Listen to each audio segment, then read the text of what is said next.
بسم الله الرحمن الرحيم. اهلا وسهلا بكم في فقره جديده في قناه الكوره مع الجوكر. وطبعا يا اخوانا، قبل ما نبدا فقرتنا ما تنسوش تدعوا لاخواتكم شهداء غزه، ربنا يا رب يحفظهم وينصرهم على من يعاديهم ومن خذلهم، وربنا يا رب يحفظ المسجد الاقصى اولى القبلتين وثالث الحرمين الشريفين. بسم الله نبدا. طبعا بيراميدز وصن داونز في النهائي.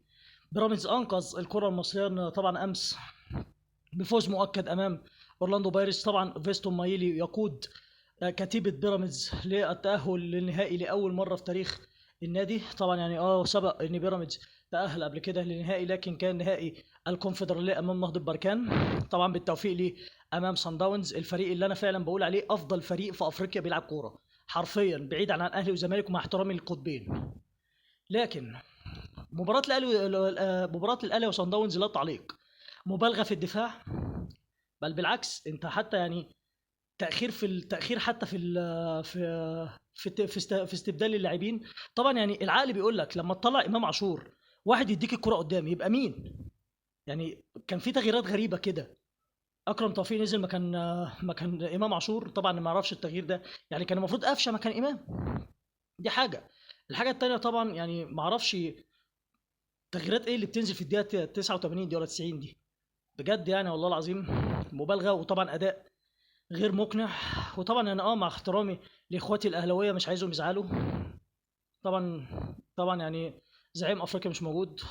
طبعا كان نفسي اهنيهم والله بذكرى طبعا انشاء النادي الاهلي 118 سنه اهلي، لكن قدر الله ما شاء فعل. طبعا كولر بنسبه كبيره راحل، ومساله رحيل كولر اصبحت مساله وقت خلاص. كولر بنسبه كبيره ماشي. طبعا يا اخوانا بنتكلم كمان يعني صخب في الشارع الاهلاوي ضد كولر من ساعه، يعني حاجات كتير. طبعا كولر عاد لعيبه بعينها، يعني بجد ماتش زي ده كان عايز واحد زي السوليه يعرف يمسك لك كوره، كان عايز واحد زي علي معلول يعرف يلعب لك كوره، كان عايز واحد زي قفشه يعرف يديك الكوره الصح. لكن للاسف يعني حاجات غريبه بيعملها كولر، وافتكاسات كولر بتقلب عليه في الاخر. طبعا يا اخوانا هنخش بقى على الملحق الاوروبي، والبيج ميلان يضرب الانتر في جوزيبي ميازا. وطبعا يوضع موقع ليه في النهائي امام البولونيستا فريق بولونيا الفائز على فريق امبولي. طبعا ميلان يا اخوانا السنه دي اون فاير فعلا، فريق كويس، فريق بيلعب كره جميله جدا. طبعا ميلان بيعمل رقم قياسي ليه ست، طبعا 5 مباريات امام الانتر بلا هزيمه، 3 فوز و2 تعادل. طبعا برشلونة ان شاء الله الليلة هيلعب امام ريال مدريد نهائي كأس الملك. طبعا انا بعشق برشلونة الصراحة وبتمنى برشلونة يفوز، لكن احترام طبعا كبير طبعا لفريق ريال مدريد، كتيبة انشيلوتي امام كتيبة هانز فليك. يا ترى مين المنتصر؟ طبعا يا اخوانا كمان ارسنال وتعادله امام كريستال بالاس يعطي فرصه ذهبيه جدا لليفربول، وليفربول يحتاج نقطه وحيده امام مباراه امام طبعا توتنهام هوتسبير. المباراه دي هتبقى النهارده.